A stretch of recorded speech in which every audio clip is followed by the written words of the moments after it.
Okay, so here I have some gum paste, and it's pretty soft. Usually when I do poinsettias or daisies, I like using like my old gum paste because it's stiffer. And so it's easy, it's nicer to work with. This I just made, so it's soft, but that's okay, we'll make it work. Super red, okay, a little bit of gel. I'm gonna put a little more shortening on my hands. I'll tell you, I did the poinsettia last week, and I just got rid of the red that I got on my fingers. Ah, well, so we'll be red again for another week. That's okay, it'll look nice and Christmassy. Okay, so it's gonna dye it nice and red. The gum paste takes it really well. I use normal CK gum paste mix or Linnea's gum paste mix. I don't actually know what it is. It's a powder mix where you just add a little water. And this is just, 1 cup of powder, 1 tablespoon water makes this much. So that's more than enough, believe me.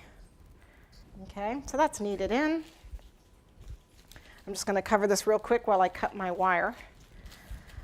For this flower, I actually got a real poinsettia to use as my model, and it didn't really have a leaf that was this size. And I know there's all different kinds. You've seen the kinds out. They're variegated ones, and they have ones that they have the new kind that they put curly leaves, so it curls around. Really kind of interesting. We're doing the basic, and they didn't really have a leaf like this. And this is a gum paste set. So I took this one out because it didn't really go in the one that I was doing. So feel free, every flower is different. So feel free to not use all of these. Some of these big ones get really cumbersome to use. We are going to do one, but they're kind of cumbersome to make. But what I did end up doing was making, kind of looking at one of the flowers and just kind of mimicking it. But they're all different. Every one of those poinsettias was different. So, as you probably know, the actual center of the poinsettia is the flower. These are the flowers right here. And all these colored red things are called bracts. And what they are is they're actually the leaves that turn red. They're green and then they turn red. And it's really cool if you get a real poinsettia, you can actually see them turning in your house. They're green and they're like turning red, which is really kind of cool. So we're going to start with the bracts, which I'll probably call a petal, but they aren't. They're bracts. And I'm going to start with just a little one here. I've got red all over me. Isn't it lovely? Okay, so I'm going to use my grooved board, and I'm going to put some shortening on it. That now has red in it. Okay, and that's so that my sugar paste won't stick. And we're going to start with the tiniest one. So we're using 28 gauge paper-covered wire.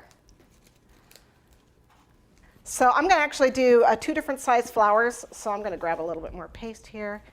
And my hands are kind of a little sticky. When it's really warm and you find your shortening is making your paste too soft, that's when I use the cornstarch. Okay, so I grabbed a bit of paste, doesn't matter how much. And it's sticky, so I'm going to use the shortening to help it not be so soft.